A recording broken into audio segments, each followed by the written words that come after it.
कुरुक्षेत्र के युद्ध क्षेत्र को विशाल सेनाओं के आवागमन की सुविधा के लिए तैयार किया जा रहा था। उन्होंने हाथियों का इस्तेमाल पेड़ों को उखाड़ने और जमीन साफ करने के लिए किया।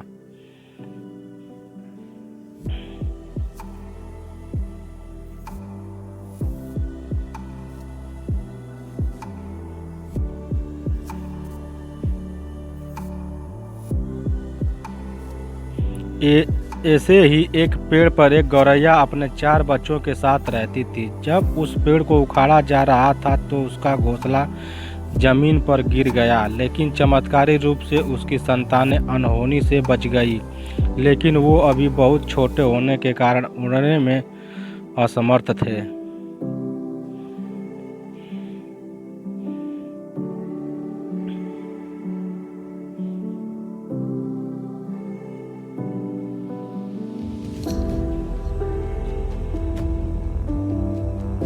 कमजोर और भयभीत गौरैया मदद के लिए इधर उधर देखती रही। तभी उसने कृष्ण को अर्जुन के साथ वहां आते देखा। वो युद्ध के मैदान की जांच करने और युद्ध की शुरुआत से पहले जीतने की रणनीति तैयार करने के लिए वहां गए थे।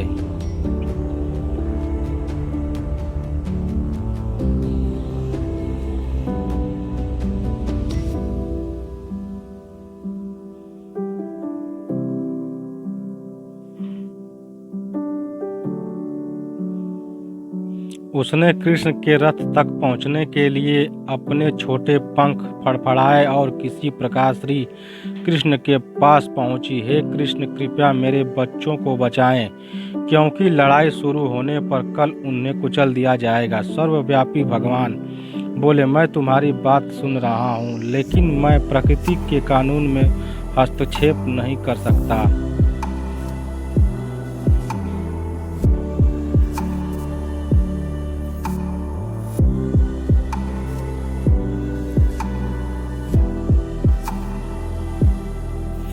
गौरैया ने कहा, हे भगवान, मैं जानती हूँ कि आप मेरे उद्धारकर्ता हैं। मैं अपने बच्चों के भाग्य को आपके हाथों में सौंपती हूँ। अब यह आपके ऊपर है कि आप उन्हें मारते हैं या उन्हें बचाते हैं। काल चक्र पर किसी का बस नहीं है।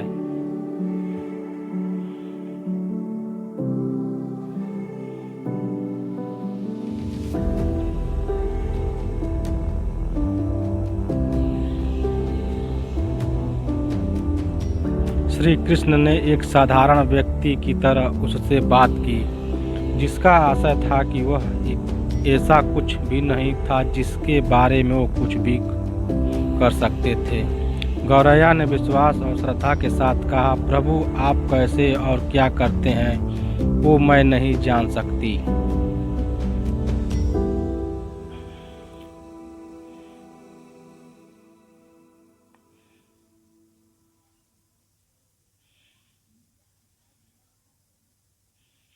आप स्वयं काल के नियंता हैं, यह मुझे पता है। मैं सारी स्थिति एवं परिस्थिति एवं स्वयं को परिवार सहित आपको समर्पण करती हूँ। भगवान बोले, अपने घोंसले में 3 सप्ताह के लिए भोजन का संग्रह करो। गौरैया और श्री कृष्ण के संवाद से अनभिज्ञ अर्जुन गौरैया को दूर भगाने की कोशिश करते हैं।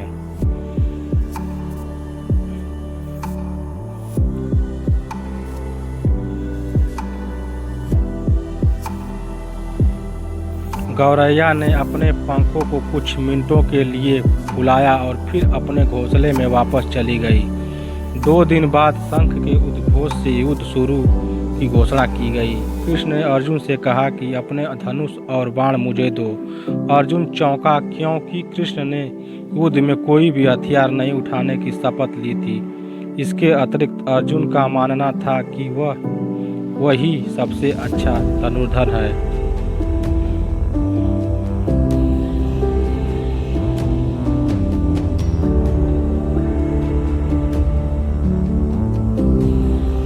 मुझे आज्ञा दें भगवान।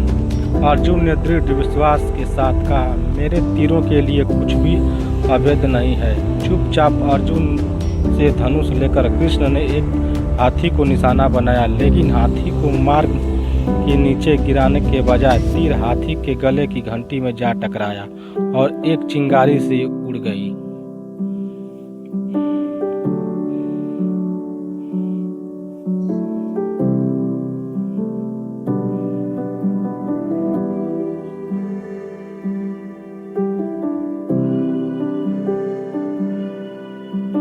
अर्जुन यह देखकर अपनी हंसी नहीं रोक पाई कि कृष्ण एक आसान सा निशाना चूक गए। क्या मैं प्रयास करूं? उसने स्वयं को प्रस्तुत किया। उसकी प्रतिक्रिया को नज़रअंदाज करते हुए कृष्ण ने उन्हें धनुष वापस दिया और कहा कि कोई और कार्रवाई आवश्यक नहीं है।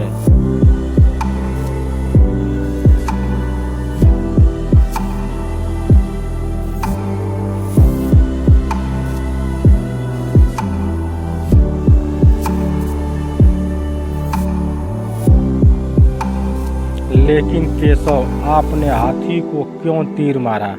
अर्जुन ने पूछा। क्योंकि इस हाथी ने उस गौरैया के आश्रम, उसके घोंसले को जो कि एक पेड़ पर था, उसको गिरा दिया था। कौन सी गौरैया? अर्जुन ने पूछा।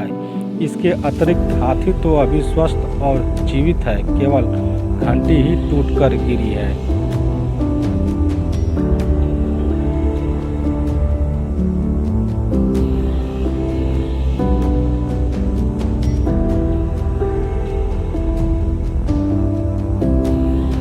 अर्जुन के सवालों को खारिज करते हुए कृष्ण ने उसे शंख फूंकने का निर्देश दिया। युद्ध शुरू हुआ। अगले 18 दिनों में कई जानें चली गईं। अंत में पांडवों की जीत हुई। एक बार फिर कृष्ण अर्जुन को अपने साथ सुदूर क्षेत्र में भ्रमण करने के लिए ले गए। कई सौ अभी वहाँ है।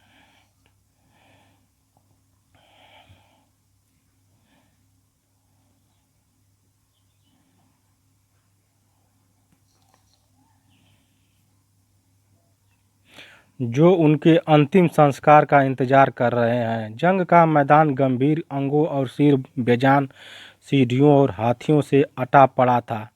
कृष्ण एक निश्चित स्थान पर रुके और एक घंटी जो कि हाथी पर बांधी जाती थी, उसे देखकर विचार करने लगे। अर्जुन, उन्होंने कहा, क्या आप मेरे लिए यह घंटी उठाएंगे और इसे एक तरफ रख देंगे?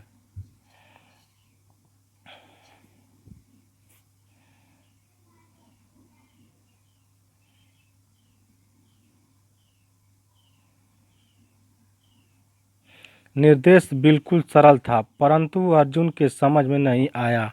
आखिरकार विशाल मैदान में, जहां बहुत सी अन्य चीज़ों को साफ करने की जरूरत थी, कृष्ण उसे धातु के एक टुकड़े को रास्ते से हटाने के लिए क्यों कहेंगे? उसने प्रश्नवाचक दृष्टि से उनकी ओर देखा।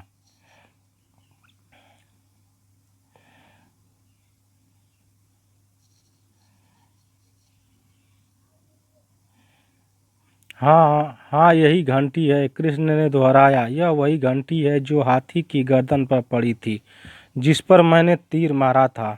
अर्जुन बिना किसी और सवाल के भारी घंटी उठाने के लिए नीचे झुका। जैसे ही उन्होंने इसे उठाया, उसकी हमेशा के लिए जैसे दुनिया बदल गई।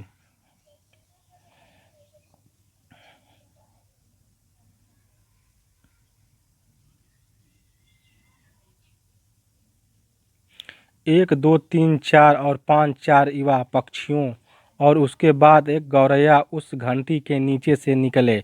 बाहर निकल कर के माँ और छोटे पक्षी कृष्ण के इर्द गिर्द मंडराने लगे एवं बड़े आनंद से उनकी परिक्रमा करने लगे। 18 दिन पहले काटी गई एक घंटी ने पूरे परिवार की रक्षा की थी।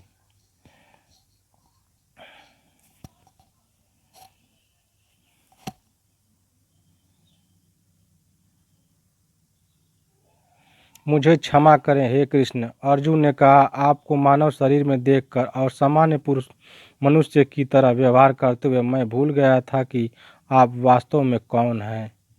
धन्यवाद दोस्तों। कहानी अच्छा लगे तो कमेंट और शेयर ज़रूर करें।